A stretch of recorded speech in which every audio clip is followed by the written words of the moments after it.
started. Shutter button. Double tap to activate. So, hello sa inyong lahat mga katropa, magandang hapon. So, ngayon, ang pag-uusapan natin ngayon is, dito naman tayo sa isa pang issue, no?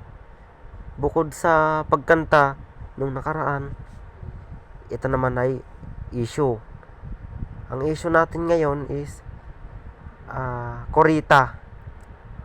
Sa tunay na buhay, siya si Socorro Abilino. Pumanaw siya sa edad na 73 sa sakit na bedridden. So siya ay na-stroke. Yun nga. So ang nangyari sa kanya is imbis na dalhin ng asawa sa ospital ay plano nila palagyan ng tubo. Malaking gastusin, wala silang pera. Ang nangyari,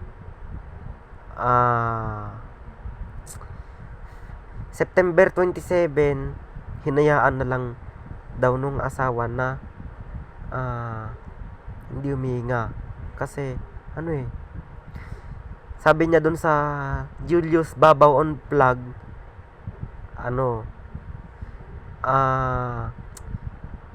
hindi na daw makahinga, ang payat-payat, hindi daw nakakapagsalita, ayun, kasi na-stroke. Alam niyo mga katropa, si Corita o Socorro Abilino, siya ay nasa edad 73 na, no? So 1957 siya pinanganak. Ang pinasikat niya na kanta nung 70s,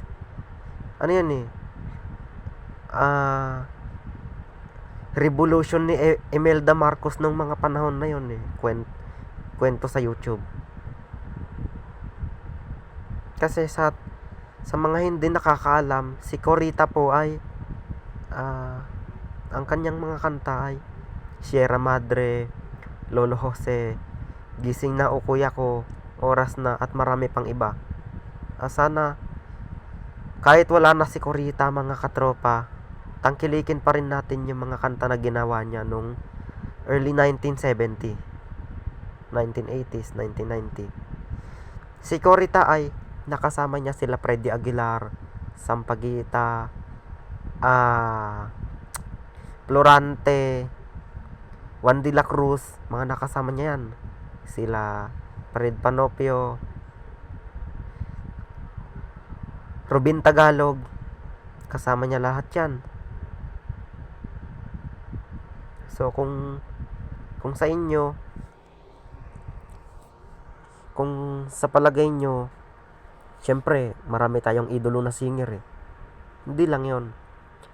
Nandyan din ang Intro Boys, April Boys, yung Father and Son, Renz Verano, Eraserheads, River Maya, marami pang iba mga katropa. So tayo kasi, pag tumatanda tayo, lahat ng mga kanta na naririnig natin is pinababalik tayo sa nakaraan. Kaya nga si Corita ay maraming pinasikat. Siyempre, Your account stored. marami din siyang masasayang alaala dito sa mundo na ginawa niya, lahat ng kanta na ginawa niya. So para sa akin, siyempre, pag nakikinig ako ng mga 70s, 80s, 90s na kanta, parang bumabalik tayo sa nakaraan. So siyempre, wala na tayong masasabi, nandyan na yan 'di ba? So si Corita din ay noong 2018 nasunugan siya ng bahay dyan sa Quezon City dahil sa, syempre, mayroon yung pamangkin niya may iniwang upos ng sigarilyo sa higaan. Ayun, sunog ang bahay. Kaya kayo mga katropa, tips ko ulit ito sa inyo. Wag na wag kayo basta-basta mag-iiwan ng lighter sa kama nyo. O baka mamaya, pagtulog kayo, sunog yung ano nyo, sunog yung bahay nyo. Nako, iwas-iwasan nyo yan.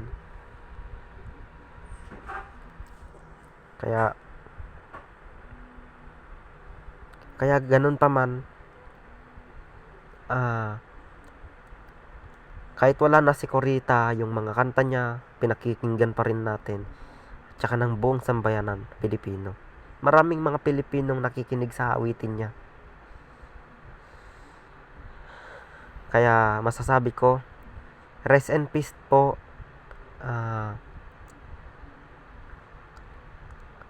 Sana po marami din po kayong mga kanta na gawin dyan sa langit. Yun lamang po. Corita, maraming salamat po. Lahat po ng masasayang awitin na ginawa niyo po sa mga tao, para din po ito sa mga Pilipino na nakikinig sa lahat po ng mga awitin nyo. So, mga katropa, pagkalinggo, patugtugin natin yung mga kanta ni Corita. Hindi lang linggo. Kailangan araw-arawin din natin para mapakinggan po natin lahat ng mga awitin ni Corita.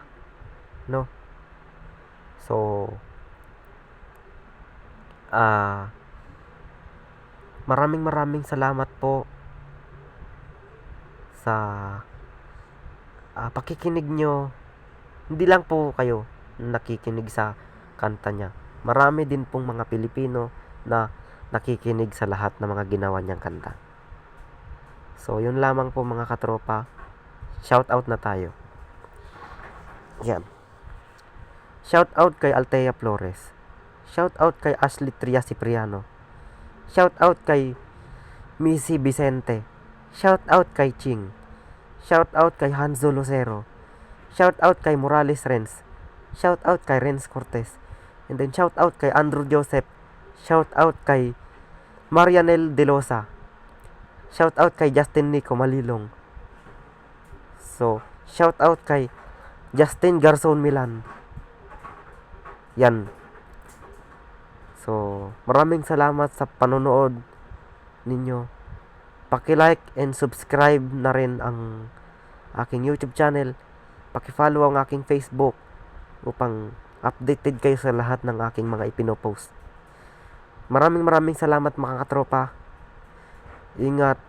God bless us all. Bye-bye.